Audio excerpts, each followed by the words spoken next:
dari Surabaya. Sebagaimana kita tahu bahwa akhir-akhir ini memang banyak sekali informasi yang kita tidak tahu betul seperti apa ya. Dia sifatnya abu-abu, kita tidak bisa memastikan hitam putihnya. Kemudian apakah kita perlu memaknai informasi itu sebagai apa ataukah tidak, itu juga kita terkadang ada keraguan ya, semacam keraguan begitu. Nah, melalui video ini saya mencoba untuk membedah begitu ya, secara implisit apa sebetulnya informasi itu, lalu bagaimana dia dibahasakan melalui komunikasi publik ya gitu, dengan menggunakan media-media yang banyak sekali ragamnya ya. Oke, kita tahu bahwa memang tentunya informasi itu diterima oleh komunikan dari si komunikator itu melalui perantara tools-tools yang ada dan bertebaran di media internet gitu ya.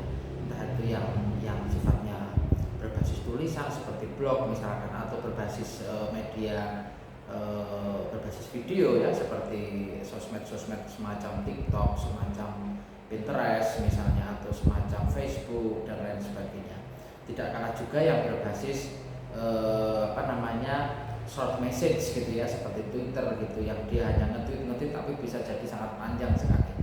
Nah, dewasa ini memang kita lihat bahwa nampaknya mereka mengarahkan para netizen atau para user dari aplikasi-aplikasi di internet itu untuk kepentingan yang sifatnya lebih besar gitu ya. Misalnya ketika era politik menjelang pemilu begini, maka akan ramai itu trennya seperti itu. Dia mengikuti tren yang besar gitu ya. Jadi trendsetter itu dibentuk oleh para pemangku kepentingan untuk kepentingan yang lebih besar gitu ya. Misalnya tentang politik, kemudian atau geopolitik dunia, seperti kita lihat informasi-informasi yang bertebaran gitu ya di mana-mana tentang Palestina, Gaza, kemudian Rusia, Ukraina, demonstrasi di mana dan seterusnya. Sementara di berita nasional juga sama gitu ya, tentang ramainya isu-isu menjelang tahun politik di 2024 dan lain sebagainya. Nah, ini saya kira adalah salah satu semacam pergeseran makna sosiologis dari internet itu sendiri.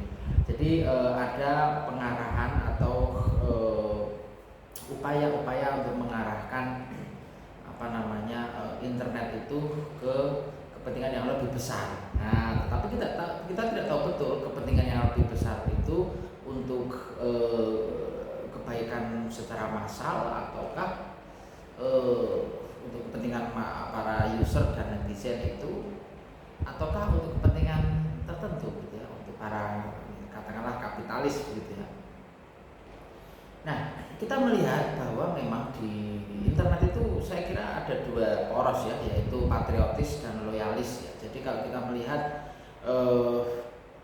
dari dua sifat itu, sebetulnya yang patriot itu yang mana itu terlihat gitu ya. Kemudian yang loyalis itu juga terlihat gitu ya. Bahkan ada juga pihak-pihak yang membuat semacam komunitas dan mendanai gitu ya untuk mengarahkan citra kepada satu kepentingan tertentu gitu. Nah, ini saya kira sudah ada semacam intervensi gitu ya dari para kapitalis atau kaum kapitalis yang kemudian mengarahkan gitu ya. Ya, ini dalam konteks sosiologis itu biasa disebut dengan kaum borjuis ya dan kaum proletar gitu ya. Cuman kalau saya dalam hal ini ada melihat dari sisi yang lebih umum begitu ya. Jadi saya bisa katakan dialektika yang muncul di internet itu sebagai kubu loyalis dan kubu patriotis gitu ya. Sebetulnya ada juga kubu yang di tengah, yaitu kubu pragmatis ya, yang dia tidak begitu ambil pusing begitu dengan apa-apa yang terjadi di internet, karena ya internet itu kebanyakan mungkin 75% begitu hanya entertainment gitu ya, hiburan. Bahkan berita-berita yang syahdu yang ekstrim menyedihkan banget itu bisa juga dianggap hiburan untuk sebagian orang dan bukan informasi yang menggugah untuk take action terhadap sesuatu. Dan kita tahu bahwa dunia digital marketing sudah begitu masif, masuk ke lini-lini pribadi dari person-person atau individu-individu yang menggunakan internet, sehingga termindset untuk melakukan pembelian, untuk mengambil keputusan-keputusan pengambilan hutang jangka pendek atau kita sebut dengan pinjol, ya biasa dikenal dengan pinjol. Itu ada juga mencari untung dengan cepat, melakukan investasi, bahkan ada juga yang melakukan judi dan lain sebagainya secara online. Nah, ini saya kira adalah suatu fenomena yang perlu kita sikapi dengan baik, gitu. Perlu kita sikapi dengan bijak, karena tidak mungkin gitu ya kita terikut dengan arus begitu saja tanpa tahu betul resiko-resiko dan impact-nya terhadap diri kita dan orang-orang di sekitar kita. Nah, jadi tadi saya sampaikan di awal bahwa informasi itu melalui bahasa, kan begitu ya. Sekarang kita akan coba untuk melihat apakah sebenarnya bahasa, ya. Jadi dari sebuah buku yang ditulis oleh Jujun Surya Sumantri dengan kata pengantar Andi Hakim Nasution, menyitir dari George F. Kneller mengenai Introduction to the Philosophy of Education, itu dijelaskan apakah sebenarnya bahasa itu, ya. Pertama-tama, bahasa dapat kita cirikan sebagai serangkaian bunyi, ya, bunyi. Dalam hal ini kita gunakan bunyi itu sebagai alat untuk berkomunikasi. Sebenarnya kita bisa berkomunikasi dengan menggunakan alat lain, seumpamanya isyarat, gitu ya, atau yang lainnya. Tetapi secara umum bunyi itu digunakan sebagai alat komunikasi yang paling utama, aja, teman-teman. Kata kuncinya adalah bunyi. Nah, sehingga apa? Komunikasi dengan menggunakan bunyi dikatakan juga sebagai komunikasi verbal. Dan manusia yang bermasyarakat dengan alat komunikasi bunyi disebut juga sebagai masyarakat verbal. Itu teman-teman. Jadi menggunakan konteks komunikasi langsung, ya, direct gitu, atau menggunakan bunyi gitu ya. Jadi tidak yang tulisan. Nah, yang kedua, bahasa itu lambang, gitu, di mana rangkaian bunyi ini membentuk suatu arti, gitu kan. Rangkaian bunyi yang kita kenal sebagai kata melambangkan suatu objek tertentu, umpamanya saja gunung atau seekor merpati.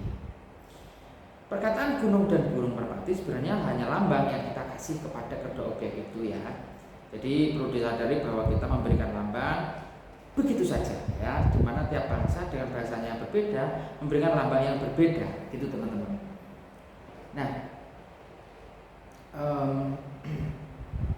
saya kira ini mengenai perlambang. Nah, dari sini teman-teman, sebenarnya kita bisa menggunakan ini sebagai dasar pijakan bahwa ada semacam baseline, gitu ya. Sebetulnya secara keteraturannya itu komunikasi itu seperti apa, kan begitu ya. Jadi bahasa itu memang selain digunakan untuk mengkomunikasikan secara verbal, itu juga untuk mengekspresikan sikap dan perasaan, ya, sikap dan perasaan. Ini tetapi lain juga kalau misalnya melalui seni suara, ya. Kalau kita sudah masuk di seni, maka bahasa itu menjadi memiliki perbedaan arti dan persepsi, gitu ya, tergantung dari keunikan si komunikator, ya. Nah, seorang yang berbakat sastra misalnya akan mengekspresikan dengan cara lain, misalnya menulis novel yang tebal, mencakup puluhan ribu kalimat, gitu ya, atau menulis puisi yang terdiri dari beberapa bait. Nah, saya kira ini adalah di mana bahasa yang dipakai manusia hidup dalam dunia, yakni dunia pengalaman yang nyata dan dunia simbolik yang dinyatakan dengan bahasa.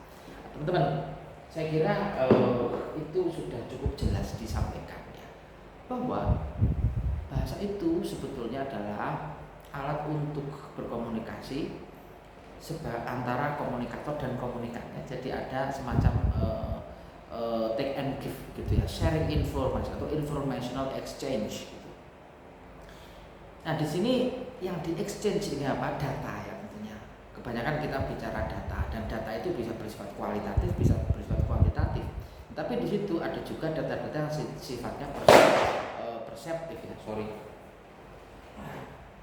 sehingga saya bisa sampaikan bahwa hal-hal seperti dialektika, polemik yang terjadi di internet itu sebetulnya don't take it personal, ya. Jangan diambil secara personal. anggap itu sebagai informasi yang tentu saja kita perlu verifikasi apapun itu. Karena tadi kita sudah mendapatkan pijakannya bahwa itu adalah perlambang. Ya. Siapa yang mungkin misalnya melihat presiden sebuah negara, tetapi ternyata itu adalah AI yang dipakai untuk kepentingan suatu pihak gitu ya, untuk mengarahkan persepsi agar terjadi chaos atau agar terjadi semacam paradigma baru gitu ya. Nah ini saya kira harus kita sikapi dengan baik, dengan bijak. Karena apa? Karena tentu saja kita tidak bisa sepenuhnya percaya dengan informasi-informasi yang kita dengar, terima, dan juga baca gitu ya. Don't take it personal sekali lagi. Tetapi jika Anda tergerak, maka verifikasi dulu, pastikan itu memang seperti itu adanya, dan silakan Anda mengambil keputusan berdasarkan hal-hal tersebut. Oke, internet adalah lautan yang luas. Maka kita sebagai orang yang mencoba berenang di dalamnya, jangan sampai tenggelam. Itu pesan saya. Terima kasih, mungkin sedikit kompleks tapi semoga menarik dan menjadi semacam topik yang bisa didiskusikan juga dengan teman-teman yang lain. Saya dari Surabaya, sampai jumpa, bye bye.